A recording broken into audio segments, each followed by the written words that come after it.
la mariposa, la femme papillon. Pour parler différemment du pouvoir du corps, je vais vous raconter une histoire, une longue histoire, une histoire vraie. Depuis des années, les touristes sillonnent le grand désert américain et parcourent à toute allure le circuit spirituel. Monument Valley, Chaco Canyon, Mesa Verde, Kayenta, Kings Canyon, Painted Desert et Canyon de Shelly. Ils lèvent les yeux vers le pubis de Mer Grand Canyon, hochent la tête, haussent les épaules et se hâtent de rentrer chez eux pour revenir l'été suivant au pas de charge et regarder encore. Ce qui sous-tend leur démarche, c'est cette même fin d'une expérience lumineuse qu'éprouvent les êtres humains depuis l'origine des temps, fin exacerbée parfois car beaucoup ont perdu leurs ancêtres. Ils ignorent souvent le nom de ceux qui viennent avant leurs grands-parents. Ils ne savent plus rien de l'histoire de leur famille. Une telle situation est, sur le plan spirituel, cause de chagrin et de faim. C'est pourquoi ils sont nombreux à vouloir recréer quelque chose d'important pour le salut de l'âme. Cela fait aussi des années que les touristes se rendent à Puyé, une grande mesa poussiéreuse située au milieu de nulle part au Nouveau-Mexique. Ici, les Anasazi, ancêtres des Indiens, s'interpellaient autrefois du bout à l'autre des mesas. On dit qu'une mer préhistorique sculpta dans les parois rocheuses les milliers de bouches et d'yeux tristes ou gais que l'on y voit. Toutes les tribus du désert y viennent ensemble, les Navaros, Diné, Jicarilla, Apache, Utes du Sud, Hopis, Zunis, Santa Clara, Santa Domingo, Laguna, Picuris, Tezuque. C'est là que par la danse, les Indiens se font pain, cerfs, aigles et cachinas. Leurs puissants esprits. C'est ici également que viennent des visiteurs dont certains sont affamés de génomites, détachés du placenta spirituel. Ils ont aussi oublié leurs dieux anciens. Ils viennent voir ceux qui n'ont pas oublié. La route qui mène à Puyé a été construite pour des sabots de cheval et des mocassins.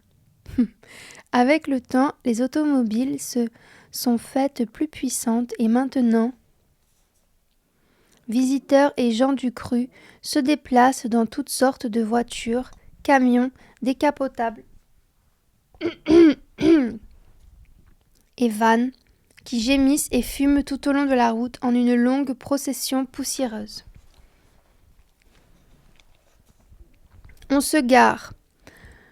Trochimochi à la va comme je te pousse sur les buttes caillouteuses, sur le coup de midi. La bordure de la mesa ressemble à une gigantesque carambolage.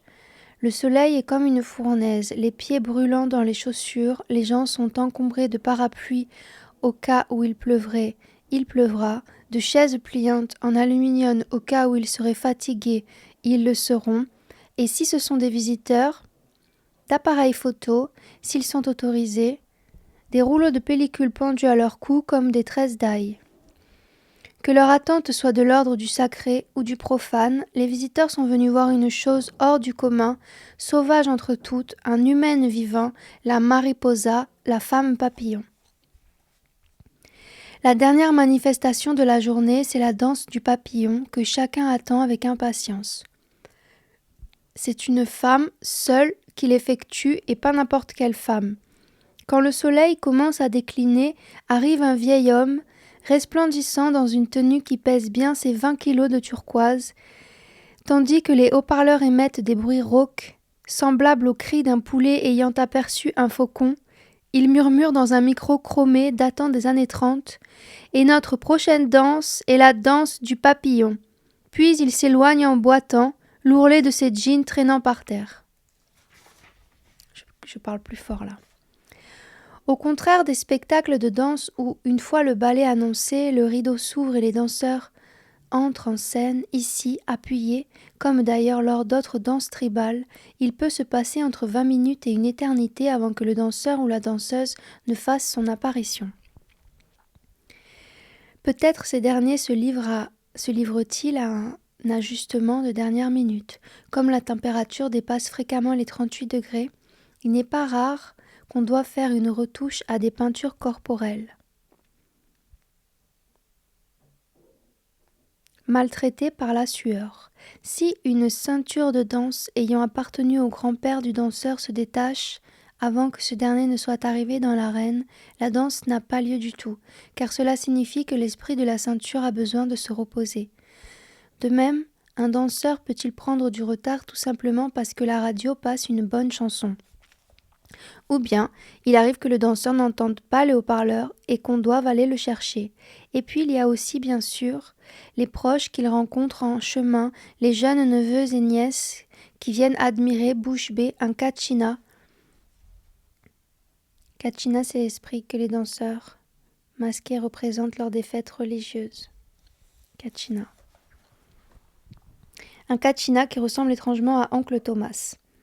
Il n'est pas exclu non plus que le danseur ou la danseuse soit encore à des kilomètres de là, sur la route, juché sur un pick-up brinque-ballant dont le pot d'échappement crache une fumée noire. Tout en attendant avec impatience la danse du papillon, chacun bavarde, évoque les jeunes filles papillons et la beauté des indiennes unies qui ont dansé en habits traditionnels rouges et noirs, une épaule dénudée, des cercles roses vifs peints sur les joues, et loin des jeunes danseurs serfs qui portent des branches de pin attachées aux bras et aux jambes. Le temps passe et l'ennui s'installe, et soudain, alors qu'on ne s'y attend plus, les tambours se mettent à marquer le rythme sacré du papillon, les voix à psalmodier leur incantation aux dieux. Aux yeux des visiteurs, un papillon est tout de délicatesse, un rêve de fragilité, de fragile beauté. Aussi ne peuvent-ils qu'être secoués quand se présente Maria Luján, car elle est énorme, comme la Vénus de Willendorf, comme la mère des jours, comme la femme héroïque représentée par Diego Rivera. Celle qui construisit Mexico d'un seul tour de poignet. Maria Luján est énorme et Maria Luján est vieille, très vieille, vieille comme si elle renaissait de ses cendres, vieille comme une vieille rivière, comme un vieux pin. Elle a une épaule dénudée. Sa manta rouge et noire, je sais pas ce que c'est. Sa manta rouge et noire, la tunique taillée dans une couverture, accompagne ses petits bonds. Avec son corps épais et ses jambes frêles, elle ressemble à une araignée enveloppée dans une galette de maïs.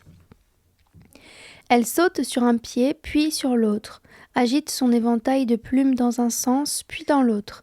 Elle est le papillon, venu redonner force aux faibles. Elle est ce que la plupart estiment être sans force, le papillon, l'âge avancé, le féminin. Les cheveux de la jeune fille papillon tombent jusqu'au sol, épais comme 10 épis de maïs, gris comme la pierre. Elle porte les ailes du genre de celles qu'ont les petits enfants quand ils jouent le rôle des anges à l'école. Ses hanches semblent 2 larges paniers et 2 enfants tiendraient à l'aise sur le repli de chair qui surplombe sa croupe. Elle bondit, mais pas comme un lièvre. Elle fait des pas qui laissent un écho. Je suis ici, ici, ici. Je suis ici, ici, ici. Réveillez-vous, vous. Elle agite son éventail de plumes, transmettant à la terre et au peuple de la terre le pollen de l'esprit du papillon.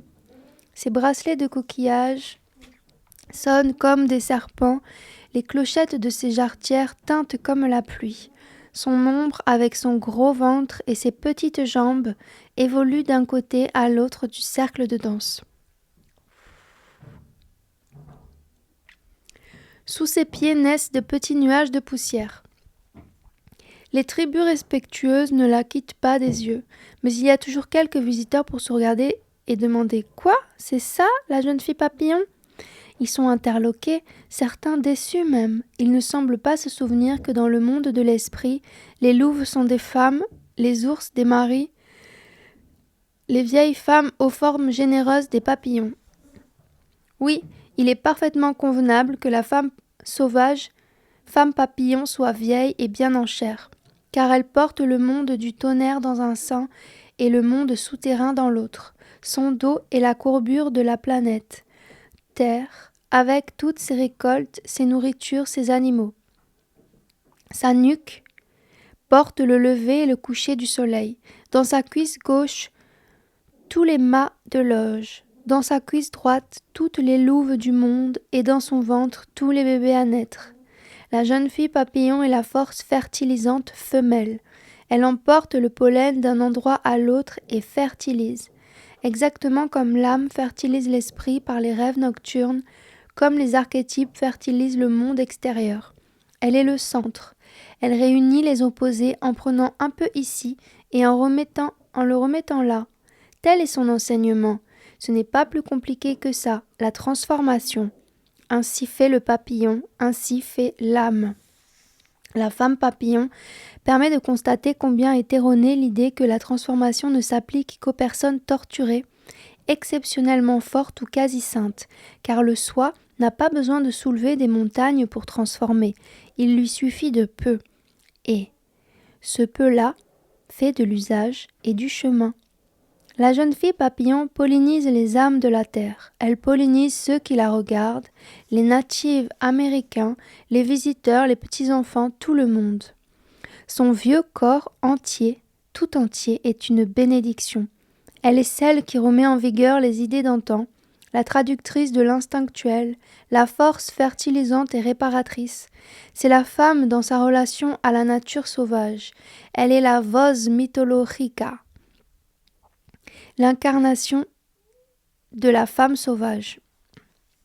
La danseuse papillon doit être vieille, car elle représente l'âme. Ses cheveux gris sont l'assurance qu'elle n'a plus besoin d'observer les tabous qui empêchent de toucher les autres. Elle a le droit de toucher tout le monde, les petits garçons, les bébés, les hommes, les femmes, les petites filles, les vieillards, les malades, les morts. Son corps est celui de la mariposa, le papillon.